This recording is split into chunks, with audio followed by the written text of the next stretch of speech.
Hello and welcome. My name is Dov Weinman, and I'm the Executive Director of the Middle Fork Willamette Watershed Council, and we're really glad to host this panel this evening. The title of the panel, Planning for Fire, How Land Managers Are Working for a Resilient Watershed. Before we get started, just a few housekeeping items. We are going to record this presentation so that we can share it with other folks later. And you might notice that you're muted and that your video is off. That said, we're really hoping that folks listening in can ask questions, and you can do that at any point by using the Q&A box at the bottom of your screen. We're going to let our presenters present and answer as many of those questions as we can at the end of the presentations. I know that we'll also be sharing some important links and information in the chat box, so you can stay tuned and look there during the presentations. Just to introduce ourselves a bit, the Middle Fork Willamette Watershed Council is a community-based nonprofit, and our mission is to work with communities for a healthy Middle Fork Willamette watershed through both environmental education and habitat restoration. The watershed stretches from Springfield all the way up to Waldo Lake and Diamond Peak, and we regularly work with both private landowners as well as public agencies. We do want to acknowledge that the work in the Middle Fork Willamette watershed spans Kalapuya, Molalla, Klamath, and Tenino lands. We want to recognize the reciprocal relationship of Native peoples and the watershed for their life-sustaining practices. We also want to recognize that we're here because of the sacrifices that were forced upon them. We're committed to listening to, learning from, and supporting Indigenous peoples, exploring the decolonization of our restoration work, and rethinking how we engage with community members on traditional lands. So moving ahead to presentations, our first presenter, Molly Juillerat, is the district ranger at the Middle Fork Ranger District on the Willamette National Forest. She's worked on the district for 14 years and is an agency administrator for wildfires. Molly is also a board member of the Middle Fork Willamette Watershed Council as one of the AG representatives. So Molly, I'm gonna hand it off to you now.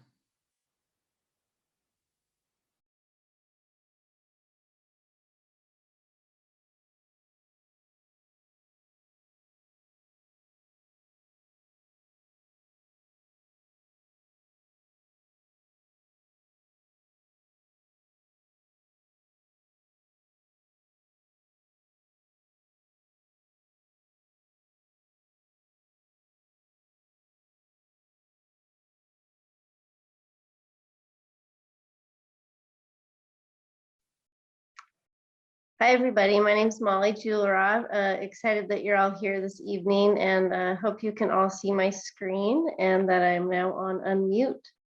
I'm going to talk a little bit about the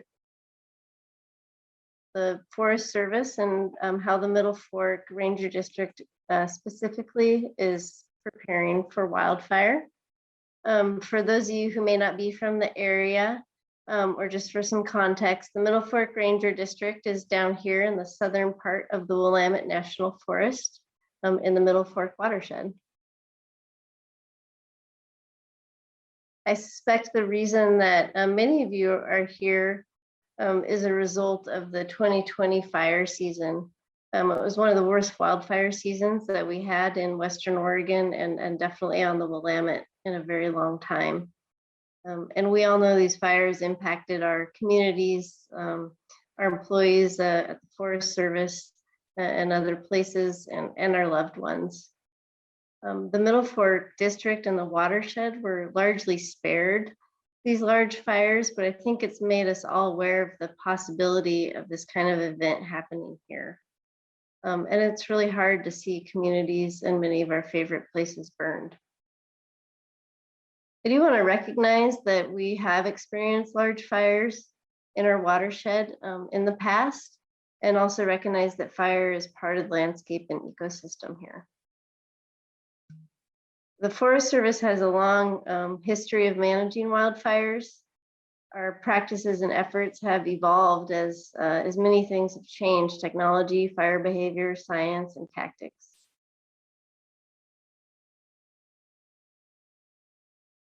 So Today I'm going to talk about a little bit about the 2021 fire season, kind of the current condition, preparedness, land management, and looking ahead. So as most of you know, the West is in a drought condition. About 80% of the Western United States is considered in drought due to a low snowpack. And climate change predictions say that we're likely to stay in this state through September and in a drought condition and have a high potential for large fire growth.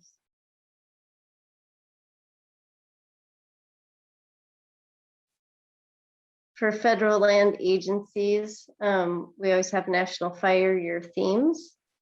And always firefighter and public safety is our highest priority during wildfires. So that's going to determine how we fight our wildfires.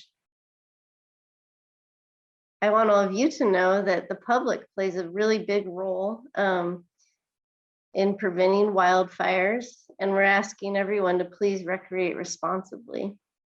Almost over 80% of wildfires are human starts, and some of those are from recreationists. We also recognize that fuels management can save lives, property, and natural resources, and I'll talk about some of those things in a little bit. And as we all know, wildfire activity is becoming more extreme. So the Middle Fork Ranger District, we have a standard set of things we do every year to prepare. We are fully staffed this year with our four engines, a 20-person crew, and we also have a fuels group that includes 2 lookouts, a prevention specialist and a prevention tech. And so the combination of those people can fight the fires, can educate and work with the public to prevent fires and help lead our prescribed fire efforts.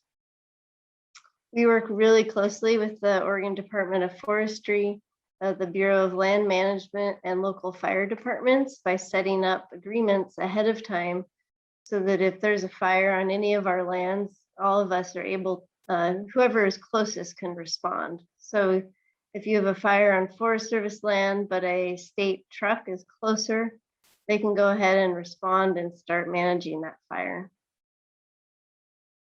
As part of the Willamette National Forest, we're part of the Northwest Oregon Interagency Fire Management. That includes Willamette National Forest, the Siuslaw National Forest, the Northwest Oregon BLM, and those coastal fish and wildlife refuges.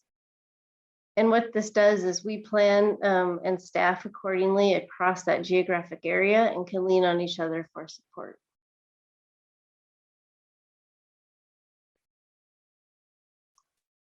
For land management activities, for a long time, because fire is part of our landscape, especially on the Middle Fork, the Middle Fork District has recognized that fire is part of this landscape, but it also can be a threat to local communities. And so one project that we were just doing prescribed burning on this spring is the Oak Ridge West Fir project around the cities of Oak Ridge and West Fir.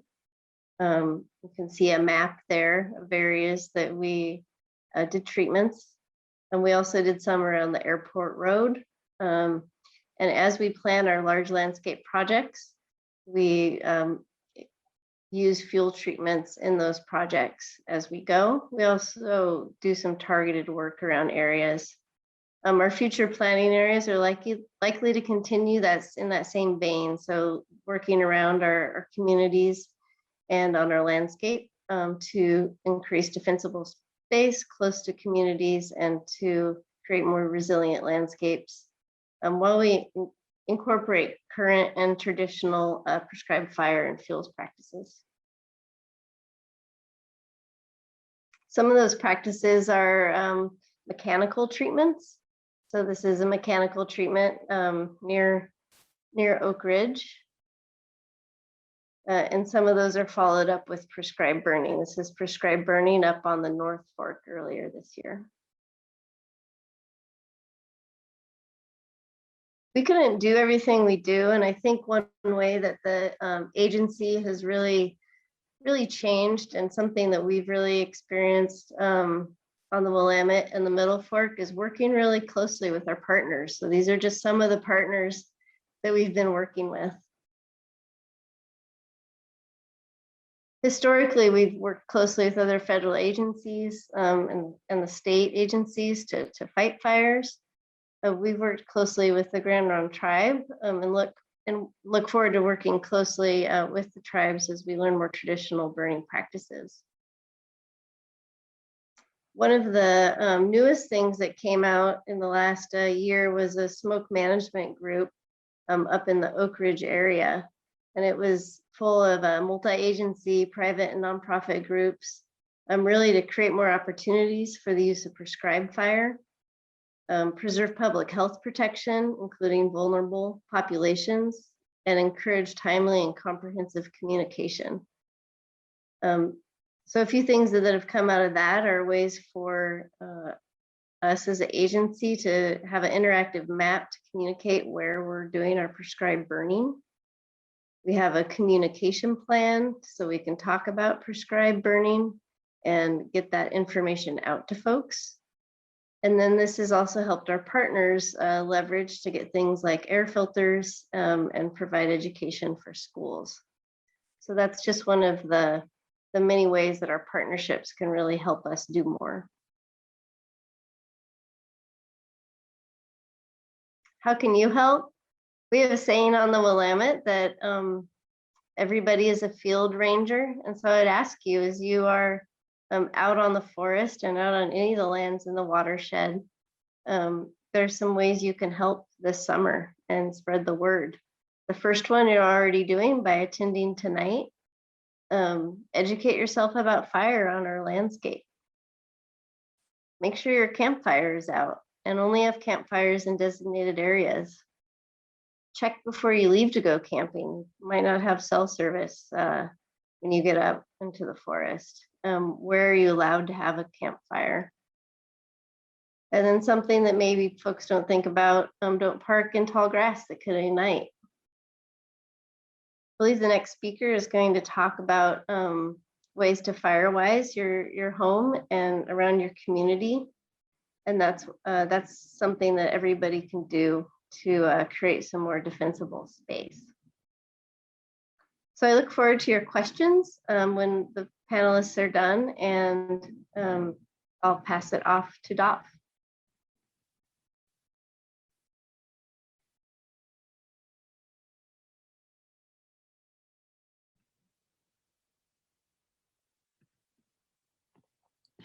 Thanks so much, Molly. And yeah, while we're switching screens now, I'll start introducing our next presenter. But yeah, just to reiterate, if you do have any questions, please feel free to put them in the Q&A and we'll just get to those after the presenters. So our next presenter is Justin Patten. Justin's a fire planning forester for the Oregon Department of Forestry, South Cascade District, Eastern Lane District. He's been in his position for 3 years. And he's been in his position for 3 years and has been involved in wildland firefighting for 13 years. So Justin, it looks like you're almost all set now with your presentation, and I'll let you take it away. Thanks, Dov. Hi, everybody. So I'm here to talk to you guys briefly about some of the stuff that we're doing on the private side, you know, as far as fuels reduction and some of the things. And Molly really kind of captured a lot of the current situation stuff, so I chose not to include that stuff for the sake of your time. But, you know, as the U.S. Forest Service protects lands, Oregon Department of Forestry's provided fire protection on private lands since 1904. And more recently, we have a fuels reduction program since about 2008. And this is our fuels reduction program is entirely grant funded. So we apply for all sorts of different grants, but mostly the ones that we use commonly, you see Western States Fire Managers, community assistance grants. And these are all federal funds that we apply for, and we target areas based on some of our plans that we'll talk about later on. But with these funds, and we'll get into a little bit more detail later, but we're able to assist landowners in fuels reduction, creating defensible space like Molly talked about. We're also able to go out, and maybe sometimes people don't need, assistance, but maybe they just need education. So I can come out, do a home assessment for landowners, point them in the right direction. We also host community meetings and events, chipping days for some of our Firewise communities. So the Firewise USA Communities Program is a national program hosted by NFPA, the National Fire Prevention Association. That's not to be confused with the local Lane County Firewise program. So I just wanted to make sure that that was clear. But we have several Firewise recognized communities in the area, just a few of them. We have Molitor Ranch in Cottage Grove, Wallace Creek out of Springfield, the greater Westford Oak Ridge area, as well as we're working on Oak Ridge proper and a few other areas throughout the watershed.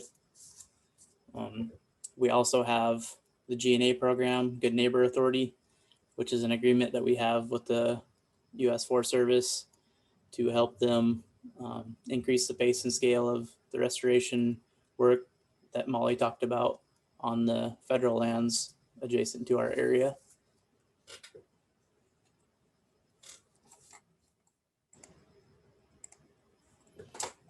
Here's a couple of examples of the treatment types that will help landowners with. So over here on the right, this is an example of a cost share where we don't cover the full cost by any means, but we'll help out with the landowners that hire a contractor and come in and do the clearing.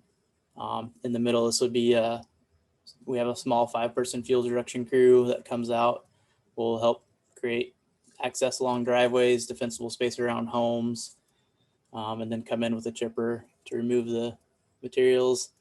Here's an example of a home from the Holiday Farm fire that was able to survive the fire. We had previously done fuels treatments in here. And this is just a kind of a powerful picture because it shows, you can still live in trees, but if you pay attention to the small details, you can still do the right things and be able to live with fire. And as far as, defensible space and stuff, I chose not to go into great detail on what that is, but I did leave some links to Firewise. And also, if you guys are interested or want more information, feel free. I left my contact information at the end of this to reach out to me. So the CWP, this is the Community Wildfire Protection Plan. Also, there should be a link to this at the end of my presentation. This was recently updated for the county last year, and this was a pretty big effort from a lot of the local agencies and organizations. And this is really kind of a planning document for our county and some of the major things that we came up with when we updated this. Pushing our fuels reduction to more of a landscape scale. And that includes, doing cross-boundary treatments because fires don't know property boundaries. So, working with our federal partners where they're doing those fuels treatments and trying to augment those with treatments on the private side. Also increase education and outreach. I'm one person for the entire eastern half of Lane County, everything from I-5 east. So the more people that we can educate you folks, and the more that you can spread the message, the better off we are. Another key was to implement those landowner assistance for fuels reduction projects. Here in Western Oregon, it's a beautiful area, but it's a challenge because things grow so vigorously. And, you can come in and treat the fuels once, but that's not enough. There's maintenance and stuff that's included as well. So developing those maintenance plans is a big key. And this is just to, help us increase the local capacity. I chose to put this picture up of the Holiday Farm fire. I think it's you guys all know how critical the weather was at that period, but just to kind of put things in perspective, if you can see this green outline here, that fire moved in a little over a 24-hour period, about 22 miles. So, our resources become overwhelmed very quickly. And that's why it's really up to the landowners in our area to do as much preparation work as they can, because we simply, in a situation like that, don't have enough resources to protect everybody's home. You know, how has this work changed? You know, we've seen kind of a trend the last 10 years of quite a few years that are drier than normal. Some side effects from that, you know, we have a lot of dead trees. If you look, especially in the valley fringes, areas with some of the marginal soils. So we have a lot of dead trees intermixed. We've also had several severe winter storms that have led to a lot of dead and down the past 5 years. And then also, you know, as Molly mentioned, you know, a large majority of our fires are human caused, and there's just simply more people in the area. So that's a higher likelihood of human caused fires. That being said, you know, even if we had perfect prevention and no human caused fires, we're still going to have lightning fires.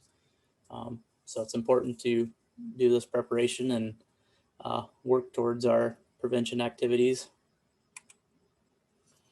I would say there's certainly been an increased interest, especially, you know, after the fires last year.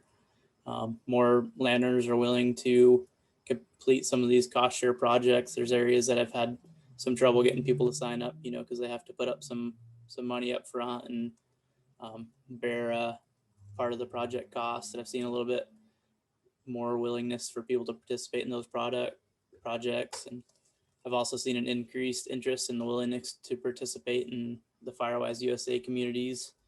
And this is a really powerful thing. You know, these communities, they can accomplish a lot more when they work together. You know, there may be people in communities that are unable to do this work themselves, and you can help each other out. You know, there may also be people in the community that are unwilling to do work on their property. And, you know, if you go talk to them as an individual or myself as a government agency, sometimes it's tough to get buy-in. But if you can approach them as a whole community that expresses their concern, you know, sometimes you can get that buy-in. So the communities is a really important aspect. And, you know, you affect your neighbors and your neighbors affect your chances of surviving a wildfire. Some of the things we do for community education or community engagement, we'll do targeted mailings, community meetings. As I mentioned before, all of our fuels reduction stuff is grant funded, and those grants have specific areas. So generally when I get a grant, I will do some targeted mailings to those areas. We also attend events such as the Lane County Home and Garden Show, the Lane County Fair, part of the Lane Fire Prevention Cooperative, which is a group of all the rural fire departments, several other partners that we work together to try to get out some wildfire messaging and provide people with consistent messages, which is a challenge when you have multiple agencies that do similar things but have different policies. And that's another item from our community wildfire protection plan that was identified as really working together to give, you know, the public, you guys, a clear message of what to do and not confuse people.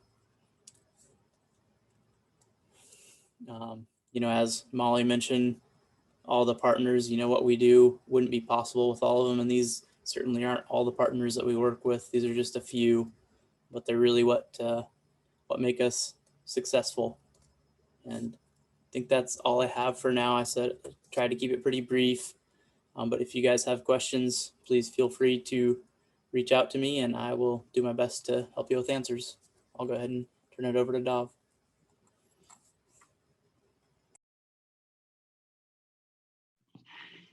Thanks so much, Justin. I really appreciate it.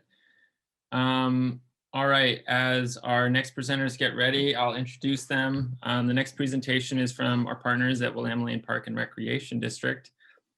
And they're going to present as a team. So I'll introduce them before they go. Fraser MacDonald is a natural resource planner at Willamalane Park and Recreation District, where he designs, plans, and implements natural resource management projects and recreational projects like trail planning and construction in Willamalane's natural areas.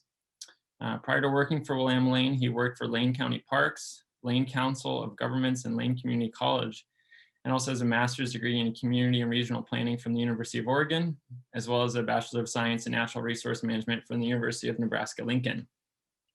Presenting with him is Brett Parsons, who's a natural resource specialist with Willamalane Park and Recreation District. His background is in wildlife biology and land management on private, state, and federal lands. This work also included 7 years of prescribed fire management and wildfire prevention in both the Midwest and in Oregon. And so I'll turn it over to both of you gentlemen. Great, thanks, Dov.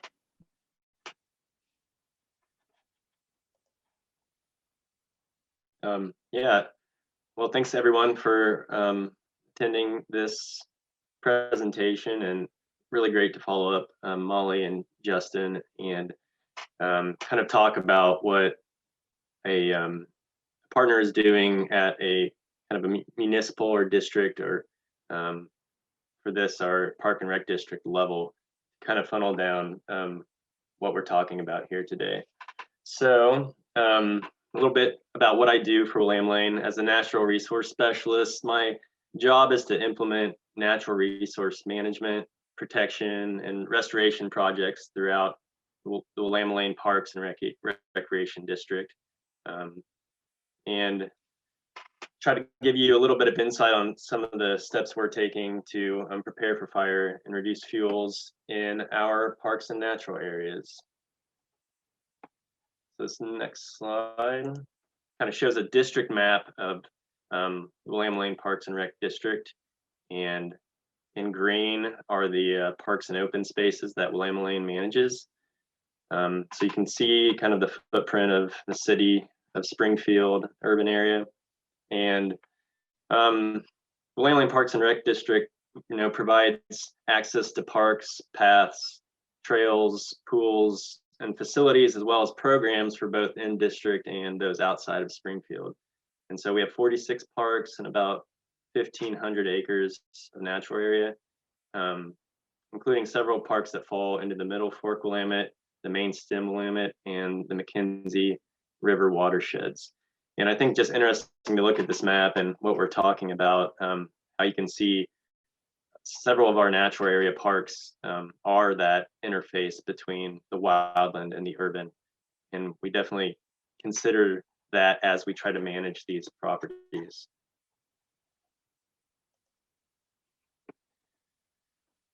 And so part of planning for wildfire, as a district with, like I said, those nearly 1,500 acres of natural areas,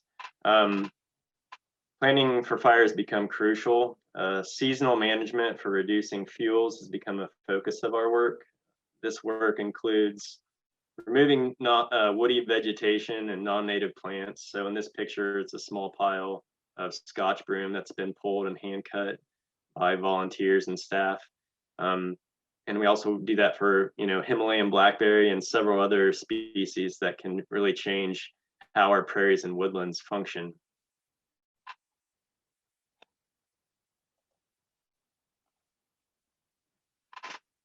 So part of this fuel reduction work is pretty basic stuff. We do routine mowing of prairies and meadows. This is up near Thurston Hills Natural Area. It's the old landfill cap. This just helps prevent woody plant succession and also meets a natural resources need, which reduces invasive speeds from producing seed. This work is completed, in particular seasonal windows to prevent impacts to nesting birds, flowering native plants, and soil compaction, and to provide a positive user experience for our patrons.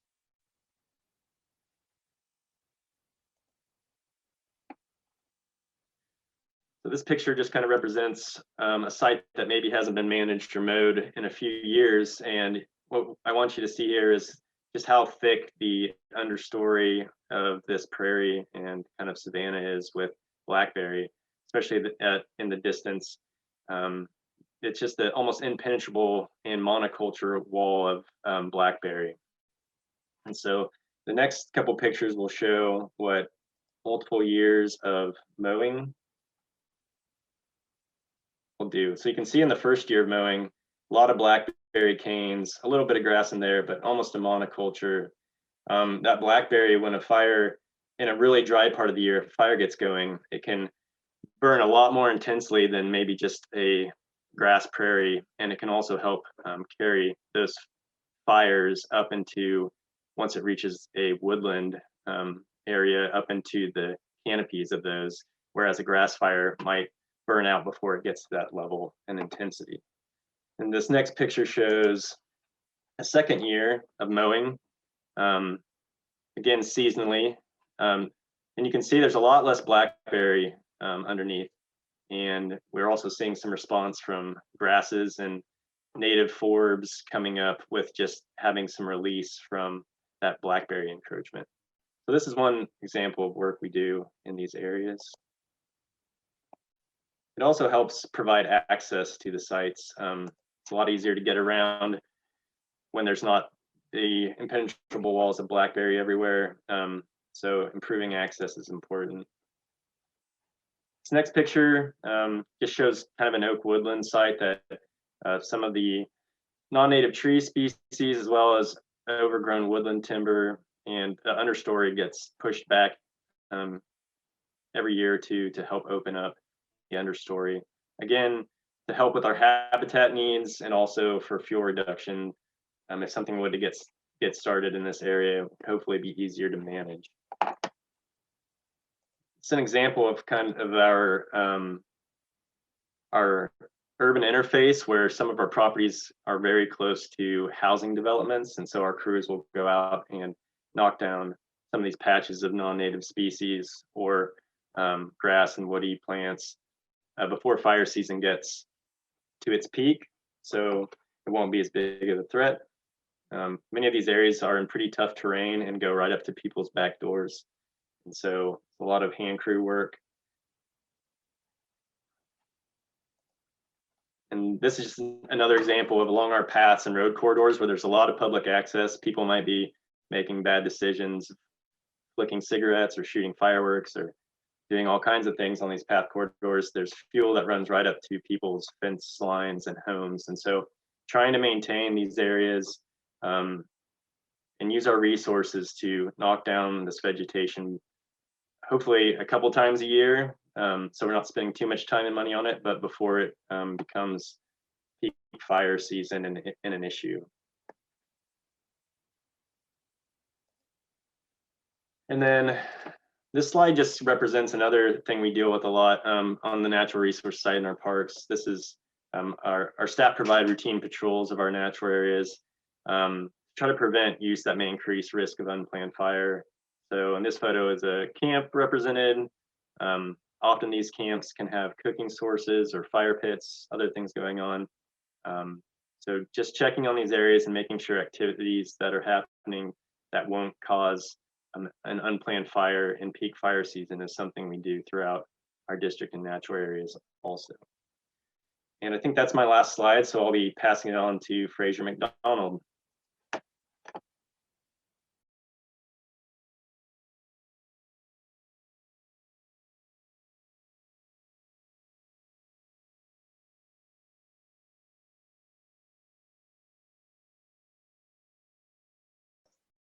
Excellent.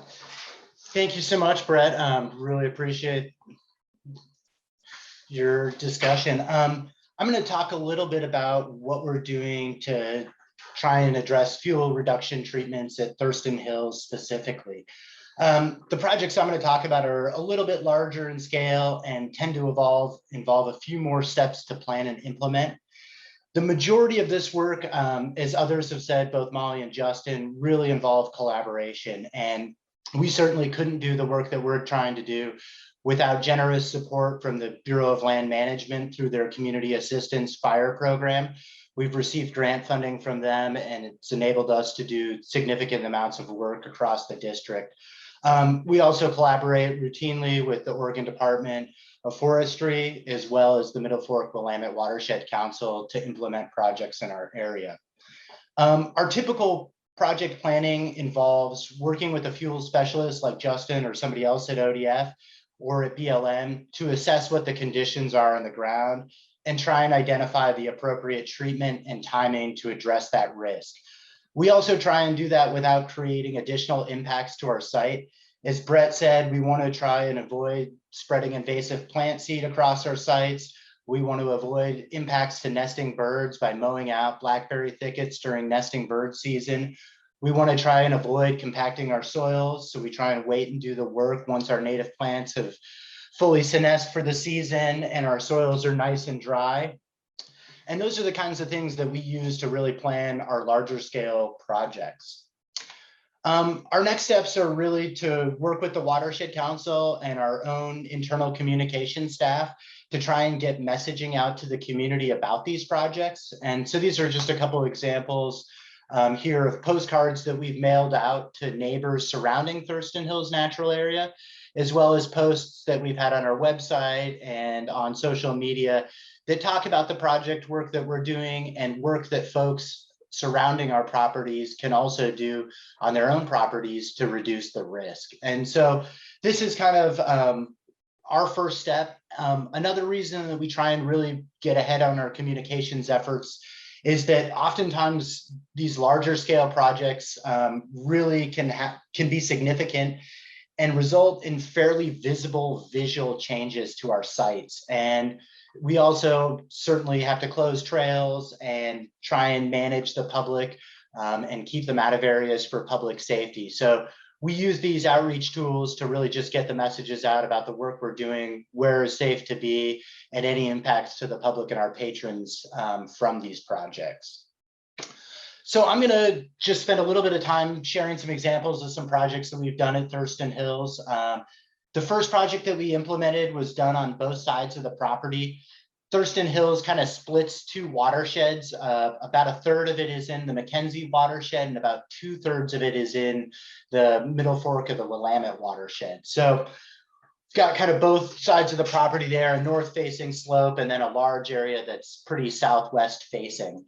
So we implemented a fuel reduction project along our main access roads. And what we tried to do was create fuel breaks and buffers along these access roads. When we first took ownership of Thurston Hills, there was not a lot of natural resource management happening on the site, fairly overgrown. And so some of our first projects were just to improve access and make it safe for first responders, our staff and others to access the site. So on the southwest side of the property, we created a fuel break on the Camas Crest Trail, or our main access road up to the top. That access road is really nice in that it pretty much bisects the entire property, both kind of spatially as well as in elevation. And so really served us well in being kind of a first place and an ideal place to locate a fuel break. In addition to this work, our contractors also refinished and resurfaced the road and created a couple of additional turnouts for first responders to use and for staff to use. And so it's really greatly improved access to the site, and hopefully will be one of those strategies that benefits us should we ever have any issues with fire on the site in the future. This work also complemented some of the work that we're doing to restore oak habitats, and we were able to remove a ton of encroaching woody fuels, as well as a bunch of encroaching conifers on those oak trees. And so this kind of picture shows sort of what that finished product looks like. And again, as Brett referenced, we're tending to have to do annual to semi-annual management to try and retain that fuel break and buffer. So another project I want to talk about is a project that we did in collaboration with the Middle Fork Willamette Watershed Council. This was a grant-funded project from the Oregon Watershed Enhancement Board, and we treated about 25 acres of oak woodland habitat at the top of Thurston Hills, so at about 1,000 or 1,200 feet in elevation. And this project was done primarily to try and reduce the fuel load, but mostly to try and address oak habitat on the site. And so we removed quite a bit of encroaching woody vegetation into those oak woodlands and a little bit of oak savanna. Also removed a ton of woody fuels from the areas, from the meadow and prairie areas up there. And it's a little bit hard to tell, and we probably could have some topo lines on this, but this is the ridge that I was referencing that separates the Mackenzie watershed from the Middle Fork watershed. And we actually went down onto that north-facing slope and tried to reduce the density of some of those conifers on that north-facing slope to create an additional fuel break as fire would crest over that ridge. We were hoping in the prairie and some of these areas with the road work that fire might lie down a little bit and be a little less likely to jump up into the canopy as it started going down that north-facing slope. So this was another project that we did that kind of allowed us to meet multiple objectives and had a lot of collaboration from various partners as well as grant funding to get implemented. And it also sort of complemented another project that we worked with Justin and Oregon Department of Forestry on. We got some notices of some development and some rural residential development that was going to be happening on kind of our south boundary. So just over here, you actually can see some of their access road. And if this photo was updated, you could see some of these home sites that have now been created up there. And in recognition of that development coming, we thought it would be advantageous to do some work along our south property boundary just to create some more defensible space, try and bring down some of those ladder fuels and some of that encroaching woody vegetation. We timed this work in the spring. We didn't have to worry about soil compaction. We weren't using mechanical or heavy machinery or mechanized treatments. We had staff out with chainsaws doing some cutting and piling work. So this is kind of a before picture of what some of that habitat looked like on site. This is probably about midway through it. And here's some of our ODF staff out doing some swamp burning. So like I said, we were able to do this in the spring. We had adequate moisture, and typically when we would do this work, we might pile it and leave that material for later in the year or a following season before we would burn it and get rid of it during the winter. Because this work was done in the spring, we were actually able to swamp burn it and burn that material as we went, which helped really reduce that long-term fire risk for us, as well as get our south boundary in a little bit better shape. This work had significant changes and is just kind of one of those good neighbor activities that we're trying to do on a routine basis or as we have the funding and resources to do. This kind of leads us into our next and most current project. The Middle Fork Willamette Watershed Council and ourselves recently applied for grant funding from the Oregon Watershed Enhancement Board to hopefully implement a project in the fall of 2022 in this purple polygon to try and address some fuel concerns and restore some large areas of really high quality oak habitat. So I will leave it with that and be ready to answer questions.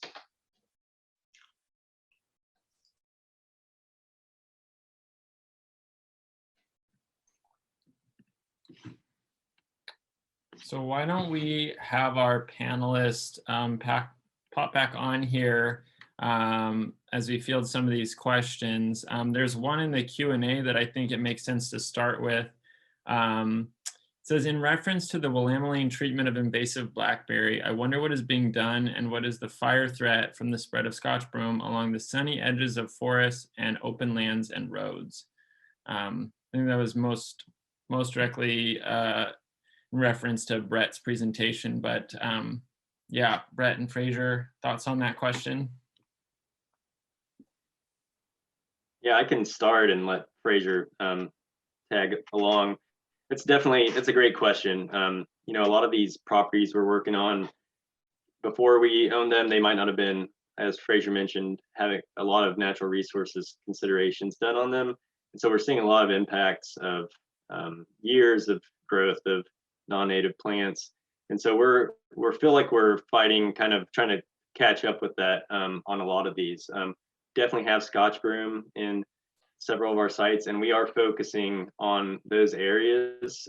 It's a priority that we have outlined at most of our natural area sites. That being said, we're always trying to find ways to get more resources towards that because we're kind of a small team. And so we're definitely considering it as a high priority, and we're always looking for creative ways to go after it. We have a couple volunteers just this year who have gone out in Georgia Pacific Natural Area and also at Thurston Hills and have done Scotch broom removal on their own, which is great. And so we'll try to keep that work up. Thanks, Brett. The only thing I would add is I think some of our focus on the blackberry has just been our ability with our mechanized equipment to go after it a little bit easier. Is probably some of the reason we focus there a little bit more than some of the Scotch broom.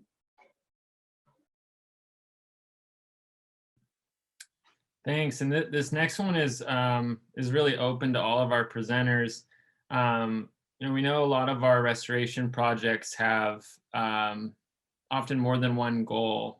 Sometimes they have a primary and secondary goals. And so question is related to how thinking about fuel reductions, how often is that now a secondary or kind of tertiary goal in restoration projects, or have you seen that become a more prominent feature across all kinds of different restoration efforts?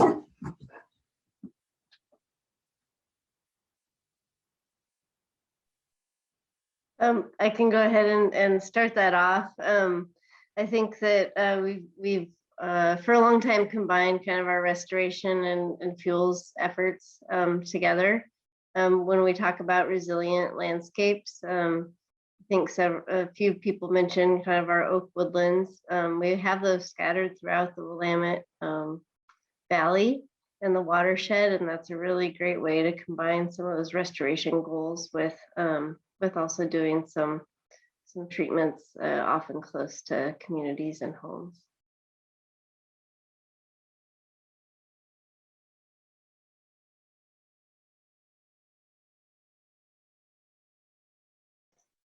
I'm happy to echo what Molly said with regard to our oak habitats.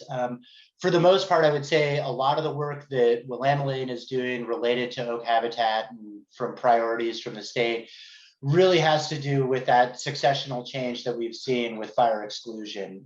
We typically have a buildup of woody fuels within these oak habitats, which means that it's more likely that if a fire were to travel through that oak habitat, that it would easily get into the canopy. We also have a ton of conifer encroachment in our oak woodlands and oak habitats. And again, that supports that canopy and ladder fuels and just increasing the severity of a fire if it were to roll through those habitats. So almost all of the oak work that we're doing is really complementary, at least in our geography, to our fuel reduction efforts, at least from a Willamalane perspective.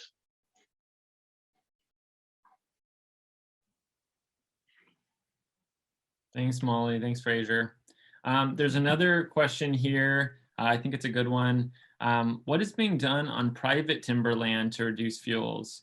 We know that tree plantations and slash are often prone to burning at high intensity or spreading quickly with high fuel loads. And I guess the follow-up is it seems like a lot of the conversation has been focused on what homeowners can do. So what are your thoughts on private land fuel reductions? Private timberland, sorry. Yeah, so I guess I'll go ahead and take a stab at that one. So as far as the private timberlands, whenever they harvest, they're required to reduce some of the slash and the materials. They're never going to be able to fully get all that stuff, but they pile up the slash, and generally it has to cure. The drier it is, the less smoke it produces. But generally, if they log it, in the spring, they'll burn it in the following fall. And those are the primary things that they do. There are some companies that do prescribed burning of their units afterwards. That's kind of a challenge in Lane County with a lot of our communities are smoke sensitive. And there's also the liability risk of if a fire escapes, so traditionally we used to see a lot more of that done on the private timberlands, but between the smoke issues and the risk of liability, I think we've seen a downturn in why some of those companies don't do that. That being said, I would argue that the private timberlands don't really burn any differently than any of the other timberlands. Oftentimes in those single age stands, if it's mature second growth, it's It's going to provide a lot of shade. A lot of the ground fuels are going to be choked out. Certainly some of the more vulnerable stages, slash carries fire pretty well. Reproduction, your younger stands, but you're going to see that anywhere. And that's just because of the fact that you have, more ladder fuels, as a couple of people have mentioned, you allow the fire to get from the ground up to the canopy. And unfortunately, that's just kind of the process of, growing trees. You have to start with smaller trees, and as they progress, they become a little more resilient to fire as they get bigger. So hopefully that answers your question. If not, feel free to ask follow-up.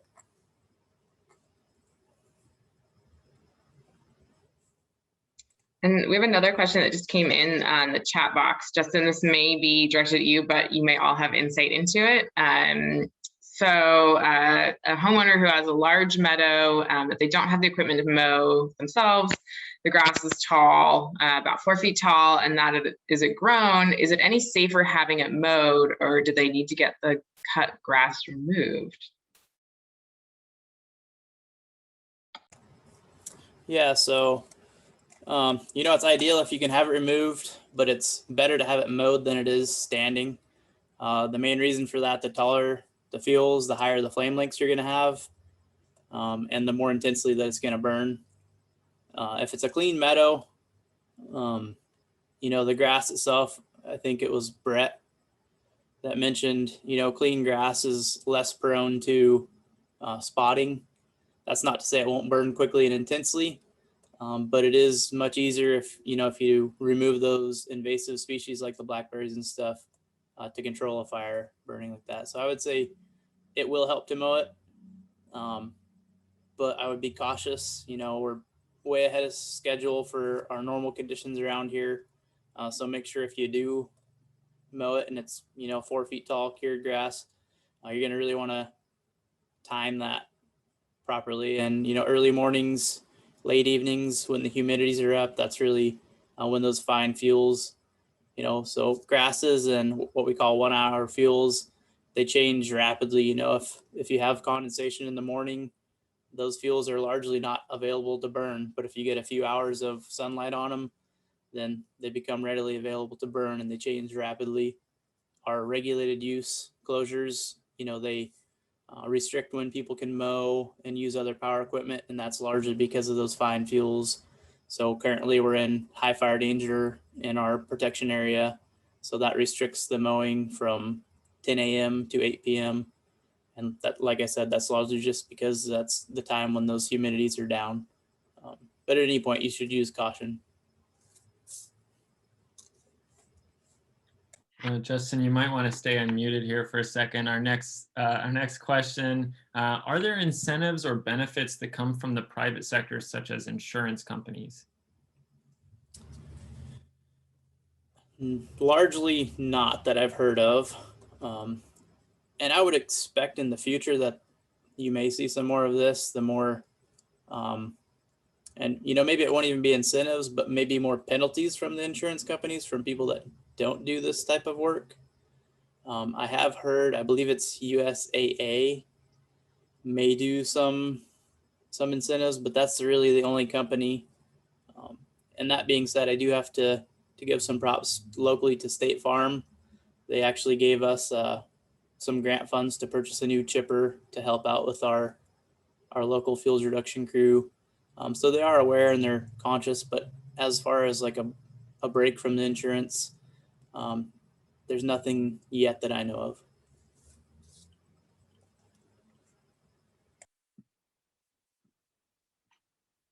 Another question, I think this is probably relevant to all the presenters. And there's a couple of fire seasons in a row that are definitely tough. Sometimes you see funders reacting to that. And I'm just curious if folks have already seen major increases in funding available for fuel reductions or restoration efforts with fuel reduction components, and how that's affected the way you prioritize projects or go about the work you're doing.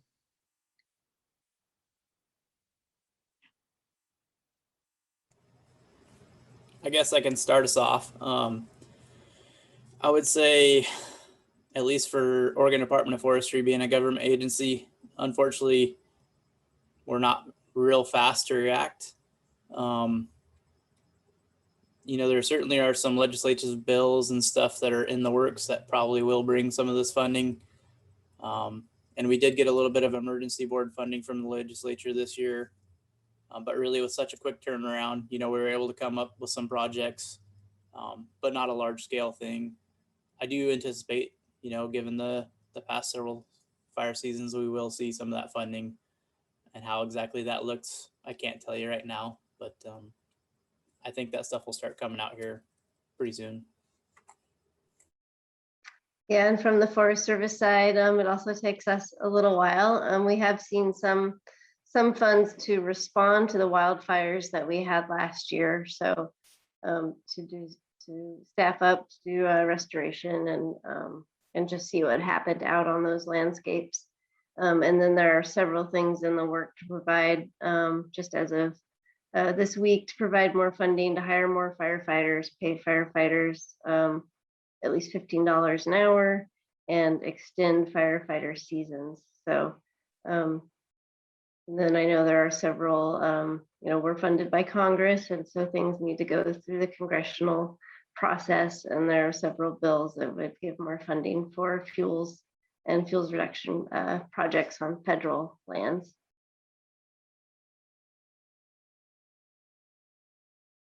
And I'm happy to answer from the Willamalane side.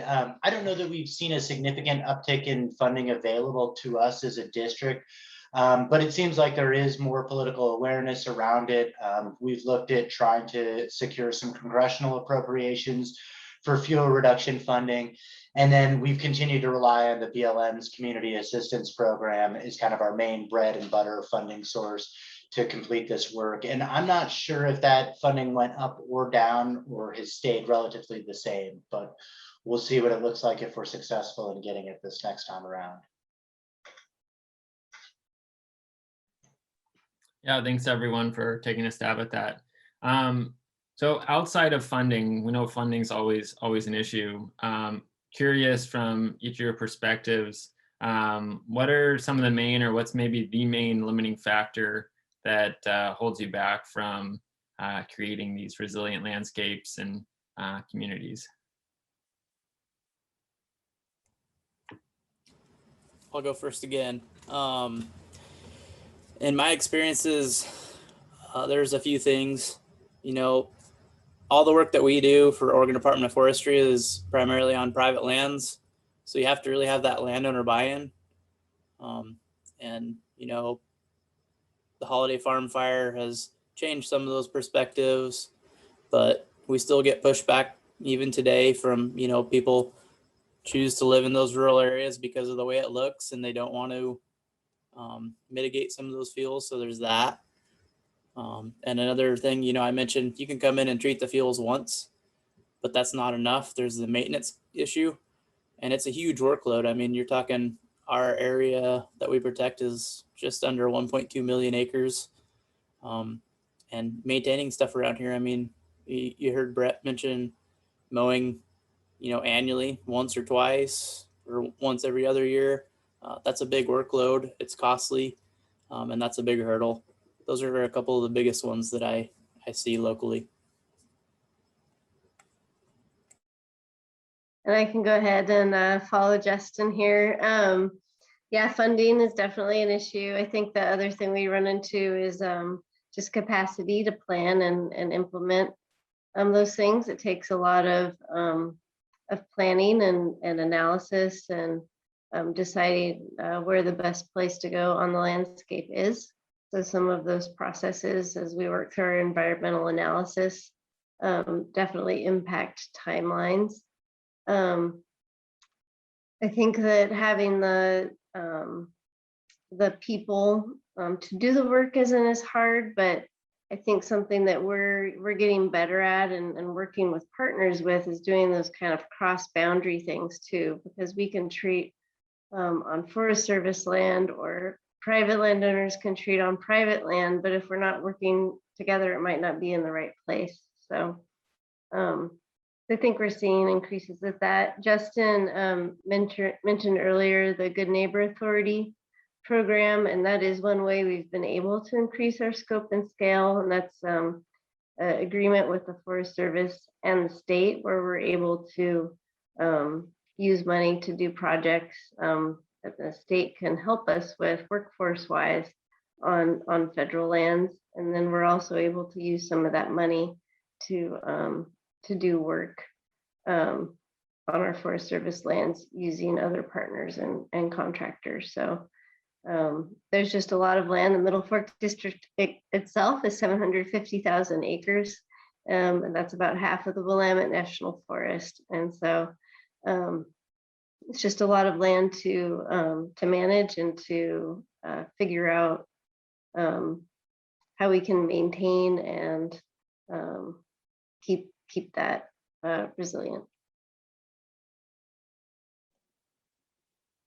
I can just speak quickly too from kind of our level, and me whining about 1,500 acres kind of pales in comparison to Molly and Justin.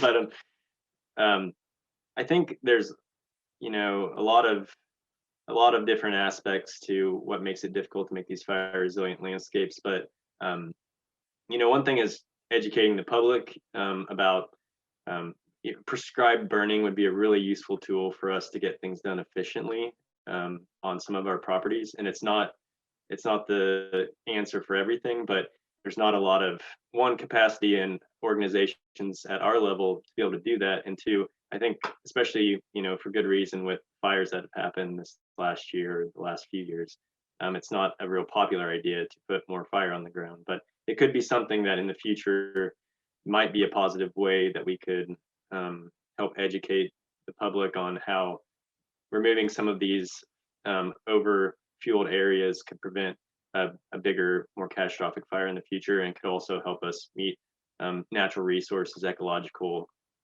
means. But that's also on us as organizations to try to build that capacity and help the public understand that. And I would be amiss if I didn't say that, you know, really we do have communities that either we have limited, we can't put smoke into those communities because they're smoke sensitive communities.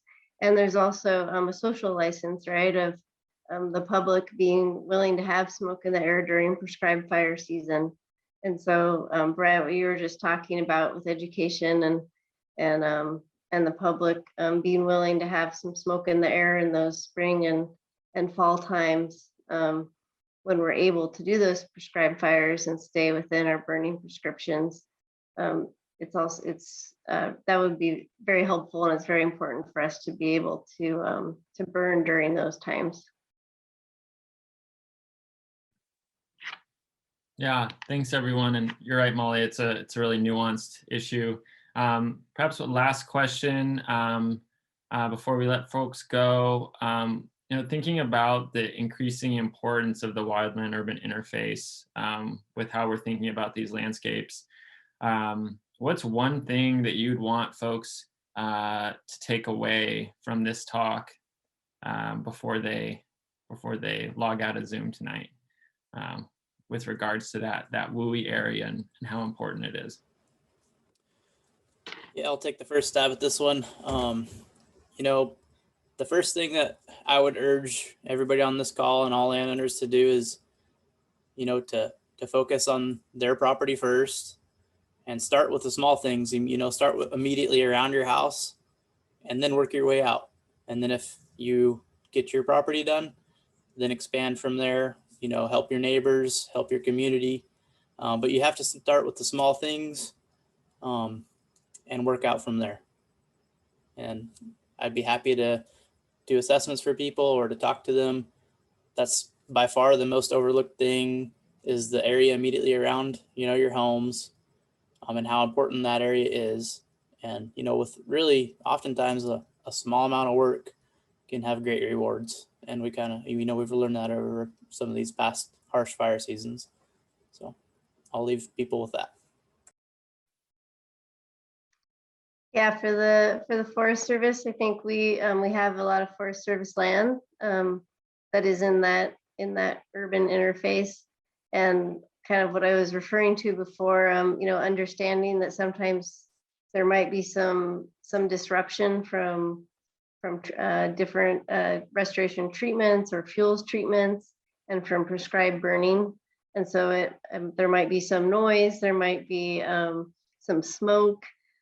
For a short amount of time around your home in the forest that you want to live around, but the hope is that we're creating a more resilient landscape so that when a wildfire does come through, we can more easily defend the private home and that or land, and along with ODF.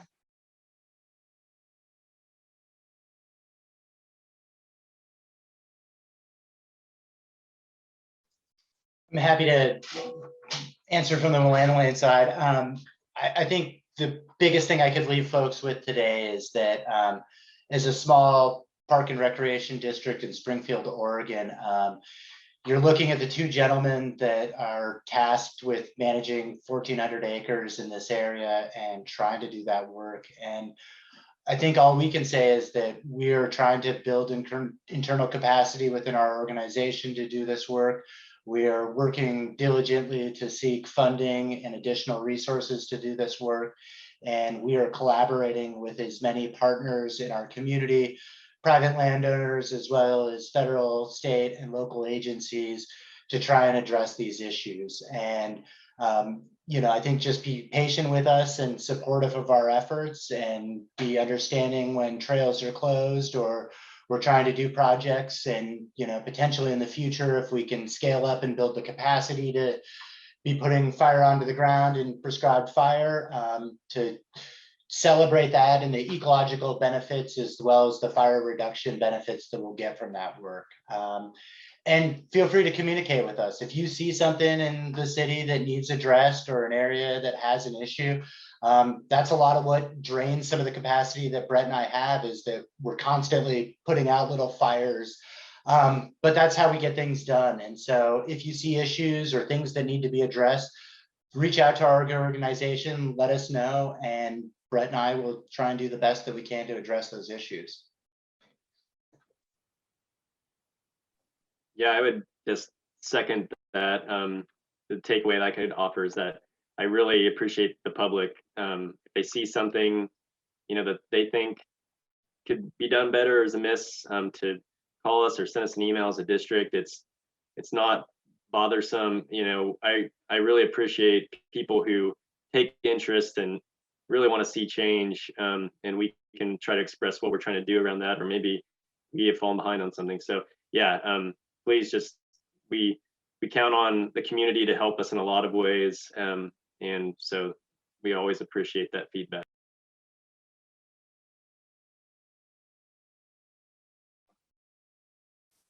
Wonderful. Thank you all. I'm hopping down here at the end. I should introduce myself. My name is Gail Darling. I'm the Community Engagement Coordinator at the Middle Fork Willamette Watershed. And I just really want to thank all of the panelists tonight, who are all partners of ours. I think everybody spoke tonight about the importance of partnerships and working across boundaries. And, it's just such a pleasure to work with all these folks. This is a conversation I think that will be ongoing amongst us partners, and then we hope also with you as community members. So please feel free to reach out to us at the Watershed Council. We can pass on information. I know Justin at least left contact information, but you can reach out to all of us with further questions. We really encourage that. We want to hear from you, and yeah, keep this conversation going. And thank you to everyone who showed up tonight to listen to this presentation. We appreciate you spending this evening with us and learning along with us. I learned a ton tonight. It's always good to hear from partners and just deepen that understanding, and learn a new thing that I didn't know yesterday. So thank you for everybody for being here with us tonight. This is being recorded, so if you want to go back and catch anything that you missed, we'll have that up in a couple days. We'll send that out to you. We'll also share it on our website. So if there's people you think that might be interested or could benefit from this information, please feel free to share it when we get that recording out. We would love that. And then if you'd like to see future presentations like this one, you can always support our work at the Middle Fork Willamette Watershed Council. You can donate on our website at middleforkwillamette.org. Again, want to thank all the panelists tonight and all of you for attending. Thank you so much and have a wonderful evening.